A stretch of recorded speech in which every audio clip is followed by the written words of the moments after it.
It's graduation day. Congratulations, you now have a bachelor's degree, probably some debt, and you're ready to hit the job market. Or maybe you've just finished high school and are going straight to work to help pay the family's bills. Either way, you're armed with a diploma. Are you finished learning? Hardly. The fast-moving marketplace is adding new jobs, many we've never heard of before, and many familiar jobs are going away just as quickly. The rate of computing power doubles every 18 months or 2 years, and we've seen that occur over time, and we've seen technology get adopted faster and faster as the technology also gets cheaper and cheaper. And so what we are just seeing is that there's just more turbulence in the labor market, and it's changing the nature of work. It's changing where we work, how we do our work, what we do for work. And so what this is basically leading to is more switching and more navigating transitions in our lives. And it's already been happening where we've seen early baby boomers experience about 12 job transitions by the time they retire. And so that number's only going to go up. That was Michelle Weiss. She's Chief Innovation Officer at Strata Education Network, where she studies the future of learning and work and how to connect adult learners to good jobs throughout their working lives. We spoke with her to understand what the rapidly changing marketplace will mean to all of us who work, whether we're brand new to it or veterans with several decades under our belts. I'm Ray Suarez, and you're listening to After the Fact, a podcast from the Pew Charitable Trusts. This is the third episode in a 4-part series that explores the future of learning. I'm your guest host. Today we're focusing on the learning we do and the learning we need to do once we've left school, and how learning is becoming a very real part of our entire adult working lives. Let's set the stage with our data point for this episode, 65. According to Georgetown's Center on Education and the Workforce, 65% of all jobs in the American economy will require post-secondary education and training beyond high school. That means most of us will have to learn some additional skills in order to get or keep a job because of how fast technology is changing the modern workplace. This won't come as a shock to most of us. Here's Michelle Weiss again. We are all going to have to somehow harness the power of education over and over again throughout our working lives. It's not just going to be kind of a one-and-done experience on the front end of your work life. It's just we have to start thinking about how we invest truly in a lifelong learning system instead of just sort of nodding our heads along with the idea and the concept of lifelong learning. The transition that you're talking about has been underway for decades. The hundreds of thousands of workers have found themselves confronted with, without exaggeration, we could call it an existential crisis. We haven't answered those questions very well in the past, have we? In the past, you could get away with not earning some post-secondary credential and sustain a middle-class lifestyle. You could buy a home, you could have a family, you could experience some sort of stability. And we've seen that model devolve over time where, with growing inequality in the system, you just can't. Chances are you're going to have to figure out how to get some additional skills in order to go to work, keep your job, change your job, or advance your career. But how do you learn what you need to learn? How do you become a worker of the future?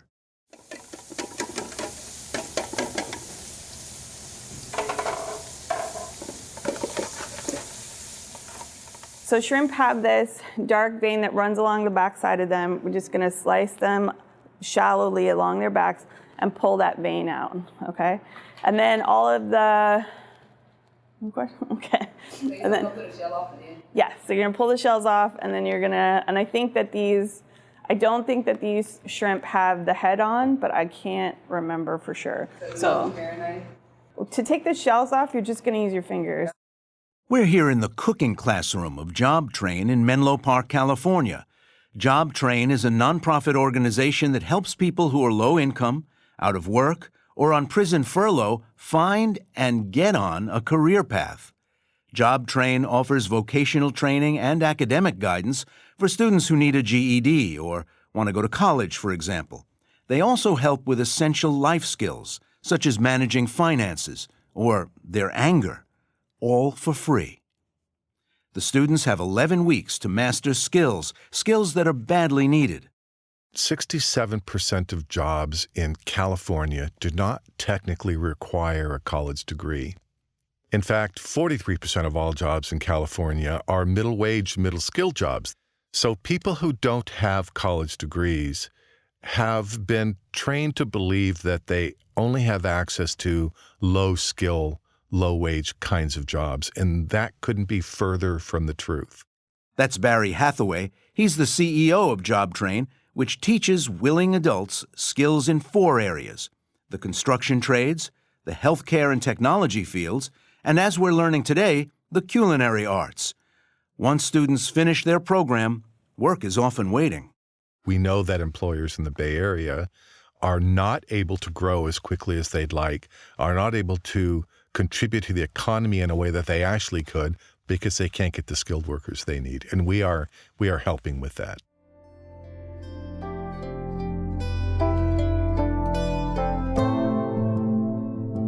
Okay, so remember we've talked about this, right? Yeah? What's the best way to get the peel off? Cut the edges first. Cut it in half. Yeah? And then the skin's gonna peel off a lot easier, right? So make sure that you're working smarter and not harder, all right? Don't make things harder for yourself than they need to be.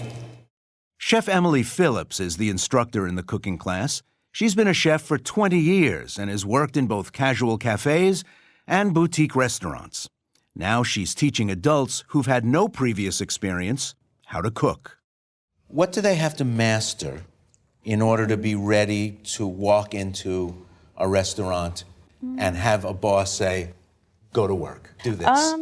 The main things are learning your basic knife skills so that you know how to use a knife, you know which knife you're supposed to use, and then also cooperative working because a lot of the people that come here, especially people who are on work furlough from the county jail, they sometimes have those kinds of this kind of really independent spirit, let's say, where they, want to do everything themselves. They don't want to have to rely on somebody else.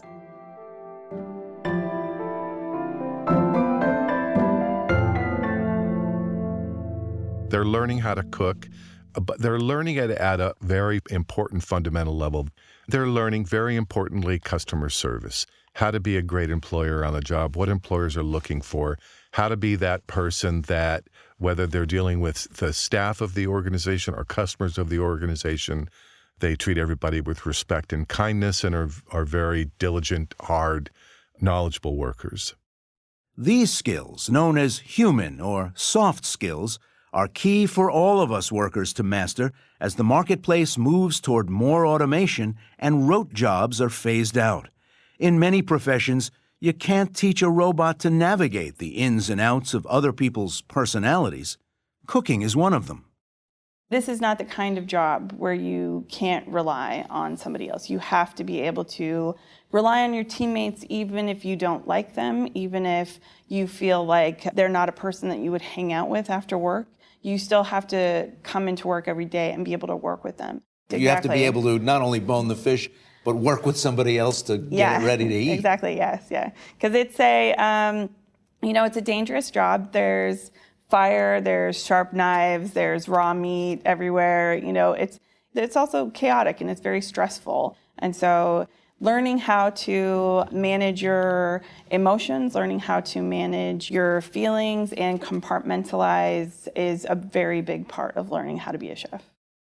Once the students graduate from the 11-week program, they get a job. Again, Jobtrain's Barry Hathaway. They're getting what's called a Serve Safe certification that makes sure that the employer knows they understand the rules of the road when it comes to worker safety in the kitchen environment. In the culinary arts field, Jobtrain is working with some of the best employers in the region because demand is so great for this kind of worker that we're able to focus our energy on some of the bigger employers who offer better benefits and better wages and are more inclined to grow their talent. Once they have them working for them, they're more inclined to grow them within the company. More than 190,000 individuals have taken Jobtrain's program in the past 50 years. 85% of those who take the program finish. 80% of those who finish will get a job in their field.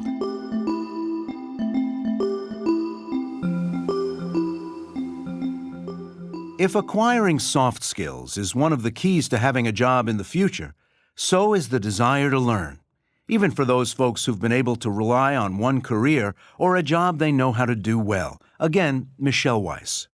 I think one of the challenges is just to have this mindset shift that you do have to return to learning. I don't think that was sort of part of the narrative that they grew up with, that they would have to upskill and retrain. If someone has been working, from age 18 onward and now suddenly sees the need to transition, how does that person understand all the different kinds of hidden skills that he or she may have from all of that work experience?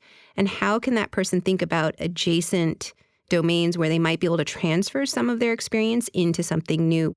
Liz Beagle-Bryant can answer that question. 5 years ago, when she was 57, she found herself in a bind.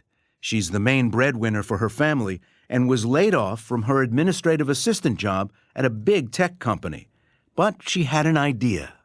I was an administrative assistant, and while I was there, I had realized that there was this new software platform used for collaboration, and a lot of people would hire me if I knew how to use it. So after I was laid off, I realized I need to go learn this software. I need to learn other pieces of software to go around with it. So I decided to learn HTML, which is one of the basic web coding programs. Liz taught herself how to use the new software, and then more software. Then she taught herself how to code. She's also learned how to talk to people who were looking to hire someone with her new skills. And she did all of this from the comfort of her home. I went online, I did the research, and then I learned the language to speak, to be a programmer. I learned, and I got on to Code Academy, which was a online learning free website, and I learned the language and I learned what people expected. And then that, coupled with my research, got me the right way to speak to people. Was it tough to make up your mind to go get this subsequent training? Was it a daunting prospect? Not really, because that's something I've always done. I'm a lifelong learner, and when I was a kid, I used to be bullied, and so my favorite place to be was the library because it was quiet and books became my friends. So it's a natural thing for me to go learn something new. Also, I came from a family without much money, and the only way that I could learn to do something was any way I could access it free. And that started with the library, but as online learning became a thing and I could find more things on the internet, I found that I could access more free things and learn new things. Michelle Weiss had shared that the learner is a critical part of the puzzle, and Liz's ingenuity shows just that. Did you have to regard yourself, sort of take stock, assess what it was you already knew, what it was you had to offer, even look at yourself in a different way because being in the workforce taught you things?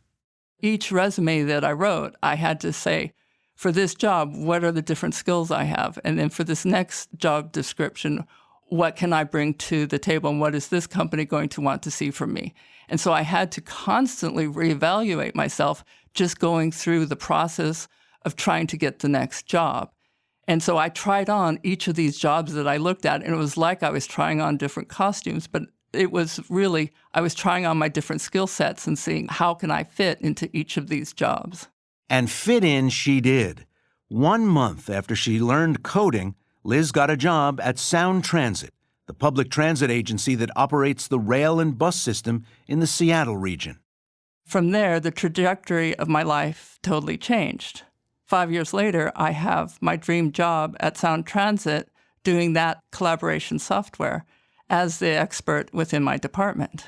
I have a career path I never knew I could have because they, seeing the skills that I had, recognized that I could have a career path, and now they've opened up some additional worlds for me to think I can go back, I can go get my engineering degree. And so I'm actually really excited to have that backup from my employer. So what's next? Could you see repeating the trick again, climbing that mountain again and continuing to learn new skills that you haven't already taken on board? Well, yes, I actually do have some dreams. I would like to retrain myself to be an engineer so that I can continue to move up within sound transit. It seems kind of crazy to want to do that at 60, but that would be fun. And that's one of the original lives I actually really wanted to do that I had told myself I couldn't. But now, because I've told myself I can and changed my life a number of times, I know I can go and do this. So now I will. Be sure to join us as we continue our 4-part series and look at the effects of a life spent learning. And let us know what you thought of this episode. Tweet us at Pew Trusts or send us an email at podcasts@pewtrusts.org. And thank you for listening.